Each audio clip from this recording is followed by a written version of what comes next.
The call. The message arrived during the graveyard shift at Galactic Federation Command Station Alpha. Lieutenant Sarah Chen was halfway through her third cup of synthetic coffee when the emergency beacon lit up her console. At first, she thought it was a malfunction. No one had received a distress signal from RITH-9's sector in over a decade. The planet was classified as a dead zone, completely off-limits to all space traffic. But there it was, pulsing on her screen, a desperate cry for help, transmitted in the ancient language of the Zelnari. The translation matrix took several minutes to decode the message, each second feeling like an eternity as Sarah watched the data stream across her monitor. "Child, trapped, last survivor, please." The words made her blood run cold. The Zelnari were supposed to be extinct, wiped out when their home world was destroyed by a rogue asteroid 50 years ago. If there was truly a survivor, and a child at that, this wasn't just a rescue mission. This was a chance to preserve an entire species. Sarah's fingers flew across the console as she initiated emergency protocols. Within minutes, the station's command center was buzzing with activity. Admiral Helena Rodriguez arrived first, her silver hair disheveled from being woken up mid-sleep cycle. "Give me a full situation report," the Admiral demanded, leaning over Sarah's terminal. "Distress signal originated from RITH-9's surface approximately 30 minutes ago," Sarah explained, pulling up the sensor data. "Signal matches Zelnari communication patterns. We've confirmed it's authentic." The Admiral's face darkened. "RITH-9? That's impossible. Nothing survives on that hellhole." She wasn't exaggerating. RITH-9 was infamous throughout the galaxy as the most hostile planet ever discovered. Its surface temperature averaged 1,800 degrees Celsius, hot enough to melt lead. The atmosphere was a toxic soup of sulfur and methane, and the constant magnetic storms made conventional navigation impossible. "The signal's getting weaker," Sarah noted, watching the transmission strength fluctuate. "Whatever protection the child has won't last much longer." Admiral Rodriguez paced the command center, her mind racing through options. The Zelnari were renowned for their resilience to extreme environments, but even they had limits. RITH-9 was beyond those limits. "We need volunteers," the Admiral announced.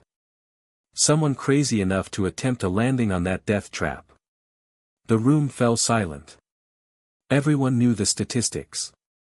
17 previous attempts to land on RITH-9 had ended in failure. No one had ever survived more than a few minutes on the surface. That's when Captain John Marov spoke up. He had been standing in the shadows, quietly observing the situation. As the station's chief rescue specialist, he had more successful missions under his belt than any other officer in the Federation. "Humans don't do heat," he said, stepping forward. "But we do the impossible." Admiral Rodriguez studied him carefully. "This isn't like your other missions, John. RITH-9 isn't just dangerous, it's suicide." "With all due respect, Admiral," John replied, his voice steady, "that child is the last of its kind. If we don't try, we're not just failing a rescue mission.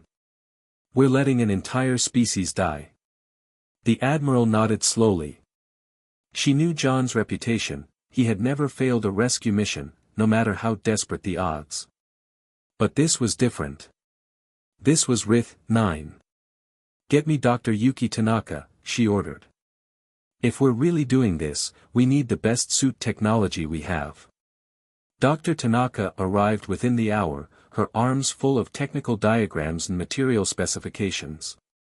As the Federation's leading expert in extreme environment protection systems, she had been working on a prototype suit designed specifically for RITH-9's conditions. "It's not ready," she warned, spreading the diagrams across the conference table. "The cooling system is experimental, and the radiation shielding hasn't been fully tested." John examined the designs. The suit was unlike anything he had ever seen, a masterpiece of engineering pushed to its absolute limits.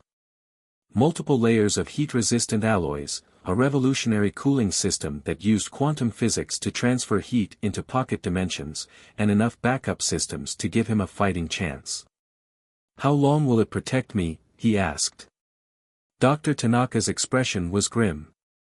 "In theory, 20 minutes at full exposure. After that, the systems will start to fail. You'll have maybe 5 minutes more before." She didn't finish the sentence. She didn't need to. 25 minutes to find the child and get back to the extraction point, John mused. It's possible. The next few hours were a blur of preparation. While Dr. Tanaka's team assembled the prototype suit, Sarah worked with the navigation team to plot the best possible landing zone. The magnetic storms made precise calculations impossible, but they could get him close enough. Admiral Rodriguez personally supervised the mission preparations. She had known John for 15 years, had watched him pull off seemingly impossible rescues. But as she watched him prepare for this mission, she couldn't shake the feeling that she was sending him to his death. "Last chance to back out," she told him as he suited up. John checked the seals on his gloves, his movements precise and methodical. "You know I can't do that, Helena. The Zelnari were peacekeepers," she said softly. "They believed in preserving life at all costs. They wouldn't want you to die for this." "Maybe not," John agreed, picking up his helmet. "But they're not here to stop me." The prototype suit weighed over 200 kilograms, but the servo-assisted joints made it feel almost weightless. As John moved through the final system checks, he could feel the quiet hum of the cooling systems coming online. Dr. Tanaka approached him with a small device in her hands. "This is a quantum beacon," she explained. "It should be able to cut through the magnetic interference enough to guide you to the child's location. But be careful, using it will drain power from your suit's systems." John secured the beacon to his belt. "How's the child still alive down there?" "The Zelnari had technology we barely understand," Dr. Tanaka replied. "Whatever's protecting the child won't last much longer, but it's bought us this chance. Don't waste it." The launch bay was eerily quiet as John boarded the drop ship. The small vessel was designed for atmospheric insertion, stripped down to the bare essentials to improve its chances of surviving Rith-9's hostile environment.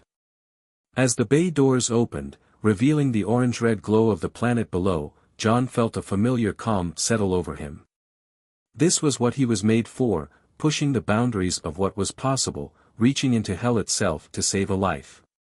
"Drop ship Icarus ready for launch," the pilot announced. John smiled at the irony of the name. Icarus had flown too close to the sun and fallen. But today, they would dive straight into an inferno and emerge victorious. "Launch," he commanded. The drop ship rocketed forward, beginning its descent toward the deadliest planet in the galaxy. And somewhere on that burning surface, a child waited, the last survivor of an ancient species, hoping against hope that someone would answer their cry for help. As the ship plunged into Rith-9's atmosphere, John whispered a quiet prayer, not to any god, but to the universe itself. "Let me be enough," he murmured. "Let me be strong enough for this." The rescue mission had begun. The descent. The drop ship Icarus shuddered violently as it pierced Rith-9's upper atmosphere. Warning lights flooded the cockpit in crimson as the ship's external sensors began failing one by one. Through the reinforced viewport, John watched as the heat shielding started to glow white-hot, particles of superheated metal trailing behind them like a comet's tail. "Hull temperature approaching critical," the ship's AI announced, its synthetic voice unnaturally calm. "Structural integrity at 70% and falling." Lieutenant Sarah Chen's voice crackled through the comm system, distorted by the magnetic interference. "Captain Marov, we're losing telemetry. The magnetic storms are worse than our models predicted." John gripped the harness tighter as another violent tremor rocked the ship. "Copy that, Control. We knew this wouldn't be easy." The ship's pilot, a veteran named Marcus Wong, fought with the controls, his knuckles white against the stick. "We're flying blind here, Captain. The NAV systems are completely fried. Stay on course, John commanded, checking the quantum beacon at his belt. The device was their only reliable way to track the Zelnari child's location, and even it was struggling against Rith-9's electromagnetic chaos. We only need to get close enough for the drop. The descent felt like an eternity, each second marked by new alarms and failing systems.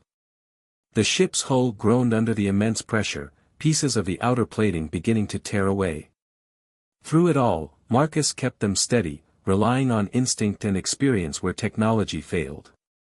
At 50 kilometers above the surface, they broke through the worst of the magnetic storms. The view that greeted them was straight out of ancient myths of hell.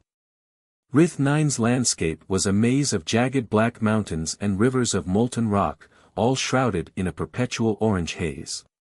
Lightning-like discharges of electromagnetic energy arced between the peaks, each powerful enough to vaporize a small ship. There. John pointed to a relatively flat area between two mountain ranges. That's our landing zone. Marcus shook his head. Sir, with all due respect, we can't land in this. The ship won't survive surface conditions. We're not landing, John replied, unstrapping himself from the harness. You're getting me as close as you can, and then I'm jumping. That's insane, Marcus protested. Even with the suit, the impact could kill me. John finished, checking his suit's systems one final time. Add it to the list. Maintain hover at minimum safe altitude. I'll signal for extraction once I have the child. The ship's rear bay doors opened, and immediately the cabin was filled with the howl of Rith-9's toxic atmosphere. John's suit sensors screamed warnings as the external temperature readings shot past 1,500 degrees Celsius. The prototype suit's cooling systems engaged automatically, fighting against the intense heat. Captain, Sarah's voice came through the comm again, clearer now that they were below the worst of the storms. Dr. Tanaka wants you to know they've detected fluctuations in the suit's quantum cooling system. The heat might be affecting it more than expected. Tell her not to worry, John replied, moving to the edge of the bay door. I don't plan on staying out here long enough for it to matter. He took a moment to survey the landing zone through his helmet's enhanced vision system. The quantum beacon was picking up a signal approximately 2 kilometers from their position. Under normal circumstances, that would be an easy distance to cover. But on Rith-9, every step would be a battle against the planet itself. Remember, Dr. Tanaka's voice cut in, the suit's power systems are directly linked to the cooling mechanism. The more you exert yourself, the faster you'll drain the batteries. 20 minutes is a best-case scenario. John nodded, though he knew she couldn't see him. Understood. Starting countdown for drop. As the ship held position, buffeted by the planet's violent atmospheric currents, John activated his suit's jump stabilizers. The prototype armor was equipped with limited flight capabilities, not enough for sustained flight in Rith-9's conditions, but sufficient to control his descent. Good luck, Captain, Marcus called from the cockpit. Try not to get melted. John smiled behind his visor. Humans don't do heat, remember? But we're pretty good at proving the impossible. With those words, he stepped off the edge of the bay door and into the inferno. The first sensation was one of overwhelming pressure as Rith-9's atmosphere tried to crush him. The suit's structural integrity held, but John could feel the immense forces working against him. He spread his arms, activating the stabilizers to control his fall. The ground rushed up to meet him, the black rock glowing with veins of molten material. John engaged his landing thrusters, fighting against the planet's higher-than-standard gravity. He hit the surface harder than intended, the impact sending shockwaves through his armored frame. For a moment, he lay there, running a quick mental check of his body. Nothing felt broken, though the suit's diagnostic systems were reporting minor damage to the outer layer of armor. He pushed himself to his feet, immediately noticing how the ground shifted beneath him. The surface of Rith-9 wasn't stable, it was a constantly changing landscape of cooling rock and emerging magma. "Suit status," he commanded.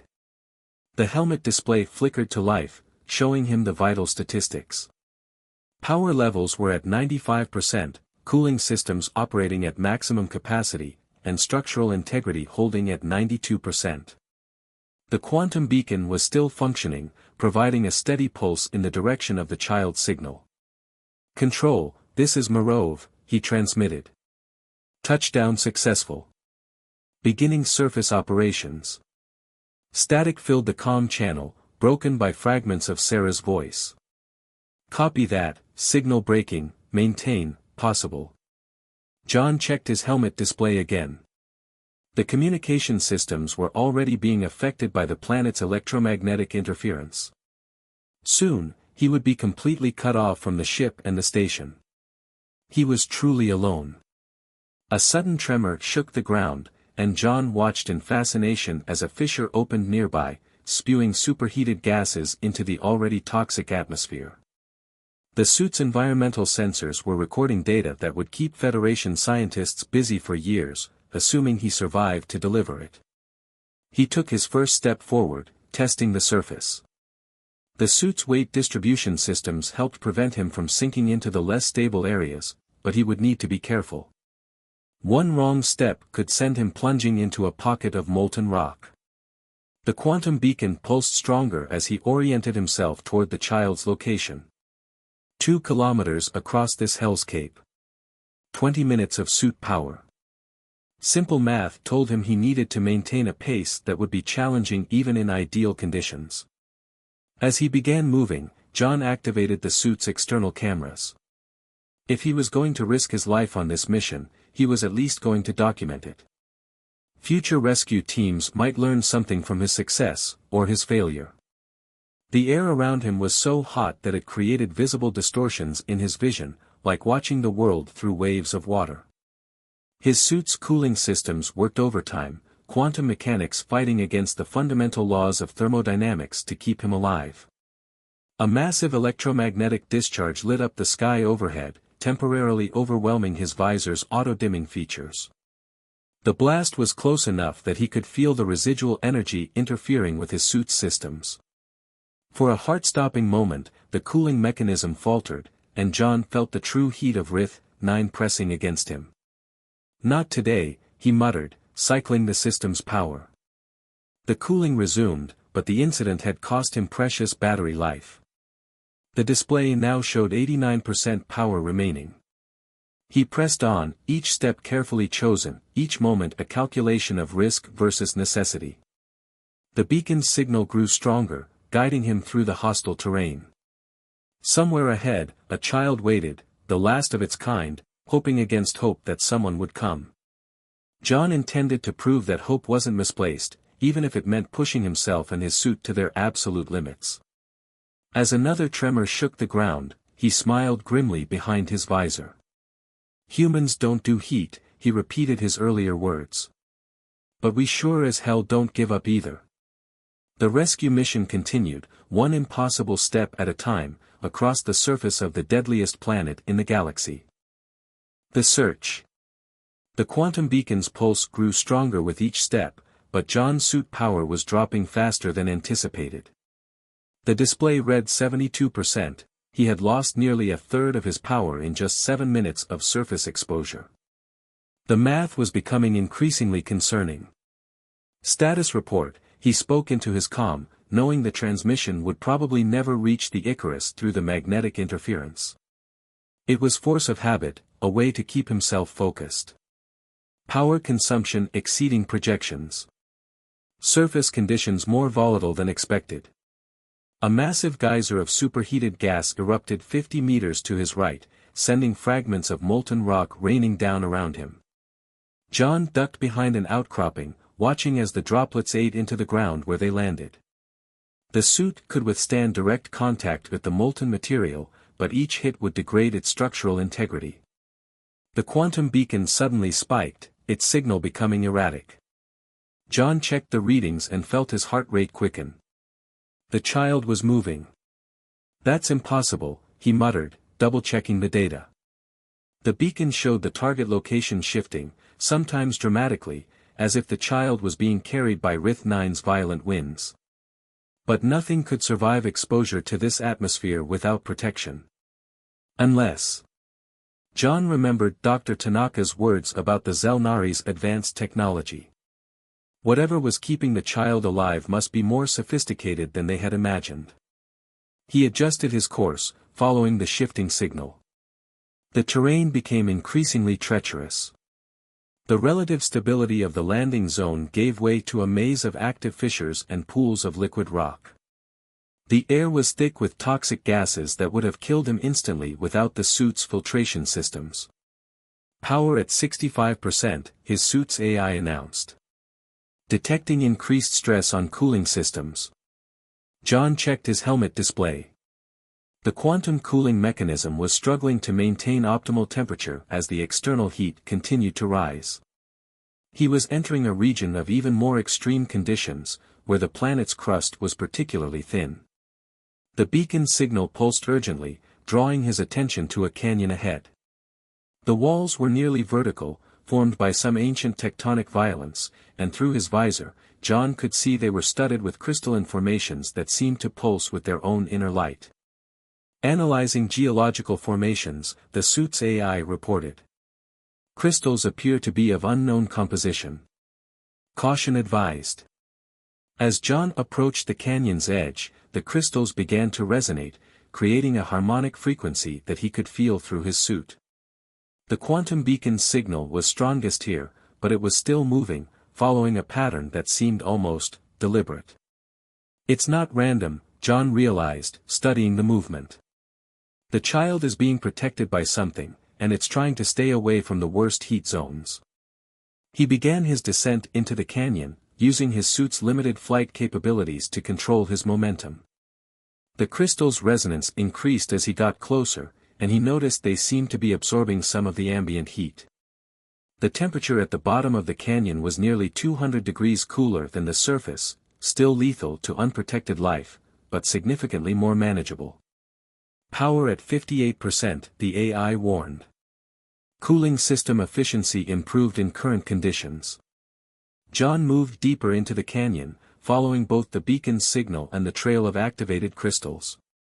The formation seemed to respond to his presence, their glow intensifying as he passed. He realized they might be more than just geological curiosities, they could be part of whatever system was protecting the child. A sudden tremor shook the canyon, and John watched in horror as a massive section of the wall began to collapse. He activated his thrusters, barely avoiding being crushed by the falling rocks.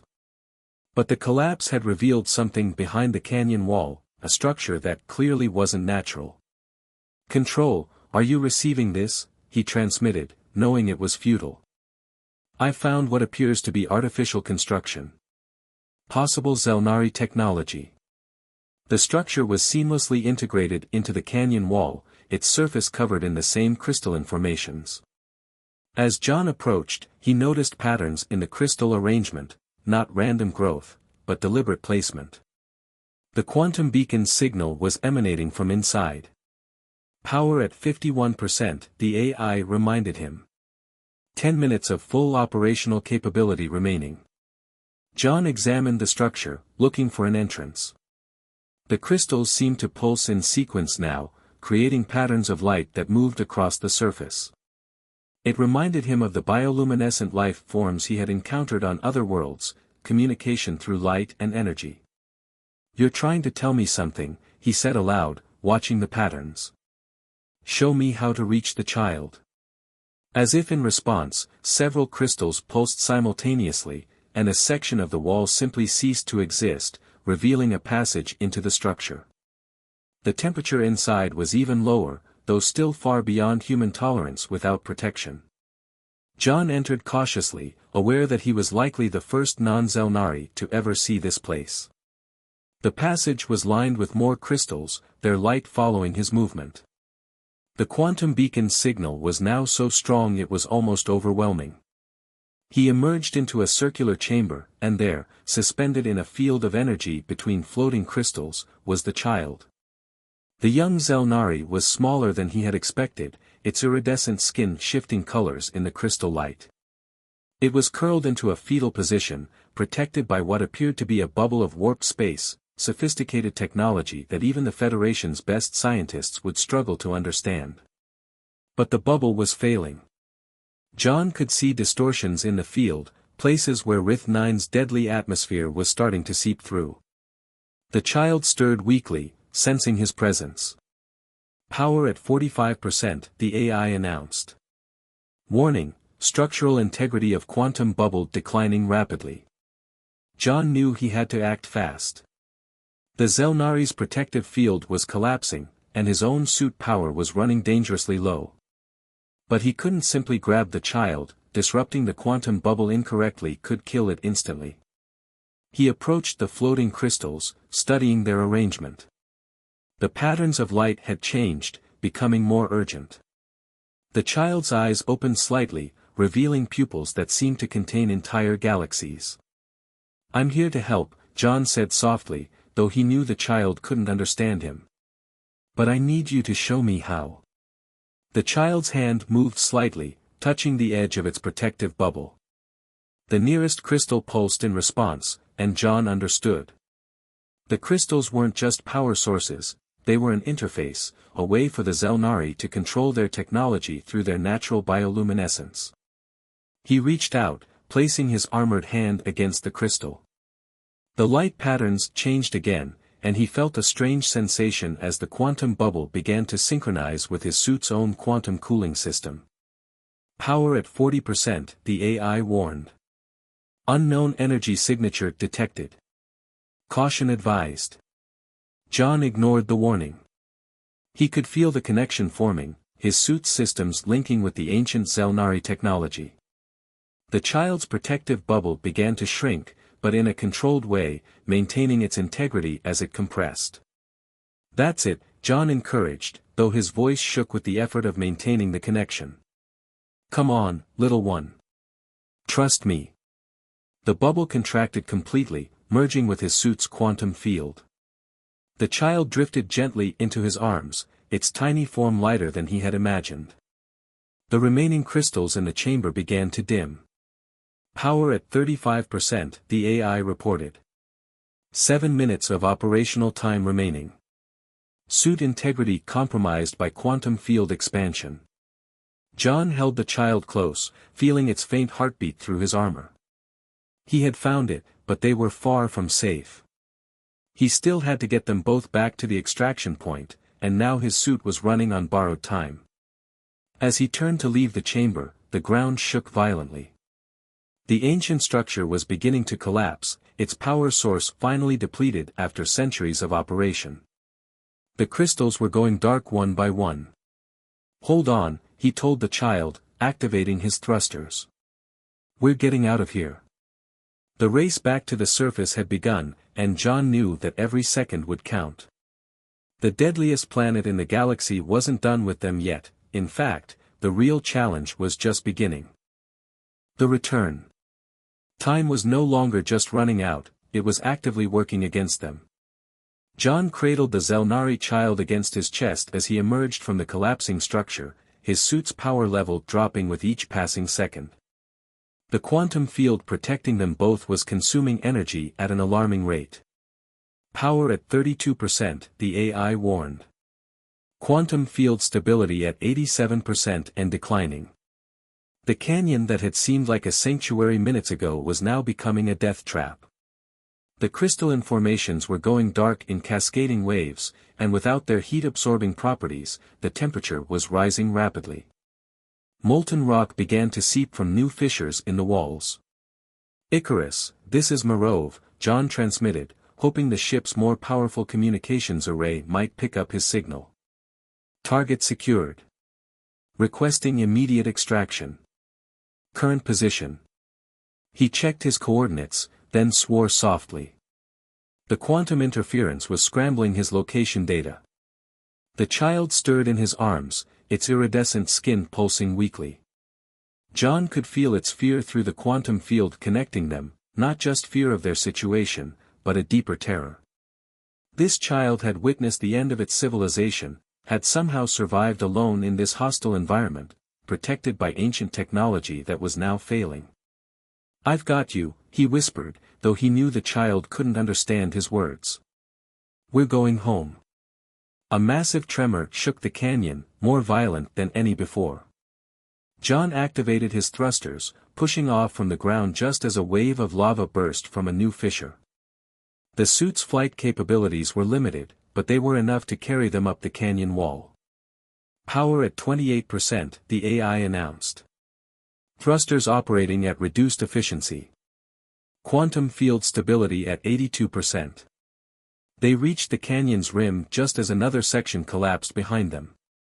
John landed heavily, his boots sinking slightly into the unstable surface. The extraction point was still over a kilometer away, across terrain that had become even more treacherous during his search. The magnetic storms above had intensified, creating a light show that would have been beautiful if it wasn't so deadly. Each discharge sent waves of interference through his suit's systems, disrupting the quantum field protecting the child. "Stay with me," he urged as the child trembled. "Just a little longer." He began moving as fast as he dared, each step calculated to balance speed against the risk of falling into the numerous lava flows that now crisscrossed their path. The suit's temperature regulation was becoming erratic, moments of searing heat alternating with periods of relative stability. "Power at 25%, the AI reported. Warning, quantum field experiencing fluctuations. Recommend immediate power redistribution." John accessed his suit's control systems, diverting power from non-essential functions. The external cameras went dark, followed by the long-range sensors. He was flying blind now, relying on basic visual input through his visor and the suit's motion sensors. A sudden electromagnetic pulse from above caused both him and the child to cry out in pain. The quantum field protecting them rippled visibly, its edges becoming unstable. The child's skin darkened, showing signs of stress. "No, no, no," John muttered, forcing his legs to move faster. "Hold together. Just hold together." "Power at 21%, the AI warned. Quantum field stability at 75%. Critical failure imminent." The extraction point was visible now, marked by a series of emergency beacons he had dropped during his initial descent. But the terrain between them and safety was a maze of active volcanic activity. Geysers of superheated gas erupted randomly, and rivers of molten rock flowed in unpredictable patterns. John's comm crackled to life, breaking through the interference for a moment. "Marov, position, storms intensifying, window closing." It was Sarah's voice, distorted but urgent. The magnetic storms were getting worse, which meant the Icarus wouldn't be able to maintain position for long. If they missed their extraction window, there would be no second chance. "Power at 18%, the AI intoned. Suit integrity compromised. Multiple systems failing." The child suddenly went rigid in his arms, its skin turning almost transparent. The quantum field was starting to collapse, allowing Rith-9's lethal atmosphere to seep through. John could feel the heat increasing inside his suit, the cooling systems struggling to compensate. He made a decision that went against every safety protocol in the book. Accessing his suit's core systems, he initiated an emergency power transfer, channeling energy directly from his life support to the quantum field protecting the child. "Warning," the AI protested. "Life support systems operating below minimum safe levels. Lethal exposure imminent." "Override accepted," John growled through gritted teeth. "Maintain quantum field integrity at all costs." The effect was immediate. The field stabilized, and the child's color began to return. But now John could feel the true heat of Rith-9 seeping through his armor. Sweat poured down his face inside the helmet, and his breathing became labored. Another tremor rocked the ground, opening a chasm directly in their path. The gap was too wide to jump, even with his thrusters, and too long to go around with their remaining power. Beyond it, barely visible through the toxic haze, the extraction point beckoned. Power at 15%, the AI reported. Quantum field stable. Life support critical. The child moved in his arms, its tiny hand pressing against his chest plate. The remaining crystals in its protective field began to pulse with a familiar pattern. John felt a surge of energy through his suit as the Zelnari technology interfaced with his systems one final time. Power spike detected, the AI announced. Unknown energy signature integrating with suit systems. The child was giving him what remained of its own protective field's power. It was a gesture of complete trust, and their only chance at survival. John felt his suit's systems revitalize, the quantum cooling snapping back to full efficiency. "Hold on tight," he told the child, backing up several steps. "We're about to do something really stupid." He ran toward the chasm, pushing his suit's enhanced muscles to their limit. At the edge, he activated his thrusters, timing the burst perfectly with the child's energy pulse.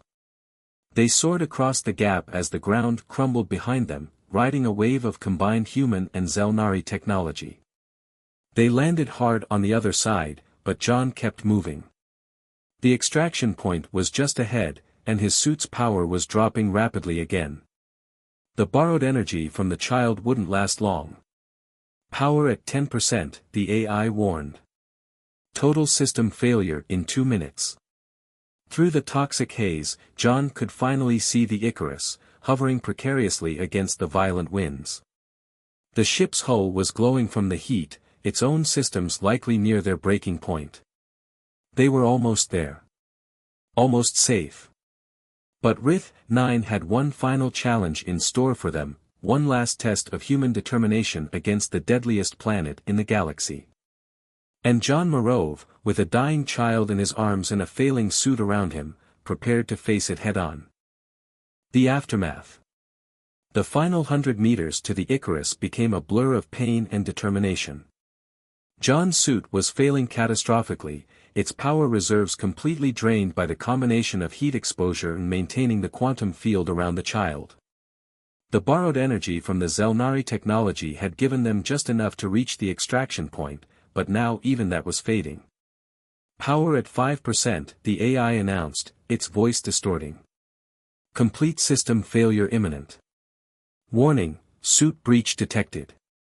John could feel the heat now, real heat, seeping through cracks in his armor. The quantum cooling was offline, and the basic environmental systems were following quickly. His skin blistered where the suit's inner lining had started to melt. The child in his arms had gone completely still, its iridescent skin dulled to a dangerous gray. The quantum field protecting it was holding, but barely. They had seconds, not minutes, to reach safety. Marov. Marcus's voice cut through the interference, clear and urgent. "We can't hold position much longer. The ship's hull integrity is critical." John could see the Icarus hovering just ahead, its landing ramp extended into the toxic atmosphere. The ship's heat shielding was glowing white-hot, pieces of it sublimating into the superheated air.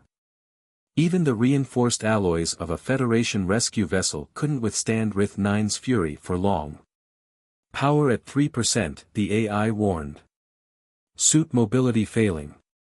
Emergency protocols engaged. John's legs felt like they were moving through molten lead. The suit's servomotors were shutting down one by one, leaving him to fight against its enormous weight with pure muscle power. Each step was agony, but he refused to stop. "Just a little further," he gasped, his vision blurring from the heat and exhaustion. The landing ramp was 5 meters away when the suit's power finally gave out. The AI went silent, and the quantum field protecting the child flickered dangerously. John felt his knees buckle as the suit's weight became unbearable. But he wasn't alone anymore. A magnetic grapple shot from the Icarus, wrapping around his chest plate. Marcus and Sarah, wearing emergency pressure suits, were pulling him in. The child stirred weakly in his arms as they crossed the threshold into the ship's cargo bay. "Go!" John croaked as the bay doors sealed behind them. "Get us out of here." The Icarus's engines roared to life, fighting against Rith-9's gravity in atmospheric turbulence. Emergency coolant flooded the cargo bay, creating a fog of flash-frozen gas around them. John felt hands working to remove his helmet, heard the hiss of pressurized air as the seal broke. Medical team standing by at the station, Sarah's voice seemed to come from very far away. "Hold on, John. Just hold on." The last thing he saw before losing consciousness was the child's eyes opening, galaxies swirling in their depths, and a small hand reaching out to touch his face. John woke up 3 days later in the medical bay of Station Alpha. His body was covered in synthetic skin grafts, healing the burns he'd sustained when his suit failed. Dr. Tanaka was sitting beside his bed, studying readings on a holographic display. "The suit's data recordings are incredible," she said when she noticed he was awake. "The quantum field integration with the Zelnari technology, we'll be studying this for years." "The child?" John's voice was rough, his throat still raw from breathing superheated air. Dr. Tanaka smiled.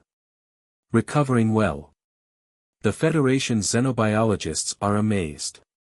Its cellular structure is already adapting to our environment. They think it might be able to survive without the quantum field in a few months." John tried to sit up, wincing at the pain. "I need to see." "You need to rest," Admiral Rodriguez interrupted, entering the medical bay. "That's an order, Captain." But she was smiling too, and she wasn't alone. Behind her stood a small figure, its skin shimmering with restored health. The Zelnari child moved to John's bedside, its movements graceful despite the artificial gravity. "We've managed to establish basic communication," the Admiral explained. "The universal translators are still struggling with its language, but we've learned a few things. Its name is Zara, and it's been alone on Rith-9 for over a year." "How?" John asked, watching as the child, Zara, examined the medical equipment with obvious curiosity. "The structure you found was some kind of emergency shelter," Dr. Tanaka explained. "When their world was destroyed, a group of Zelnari scientists tried to preserve their species by sending children to various outposts across the galaxy. Most of these shelters failed over time, but the one on Rith-9 survived because of its unique crystal technology.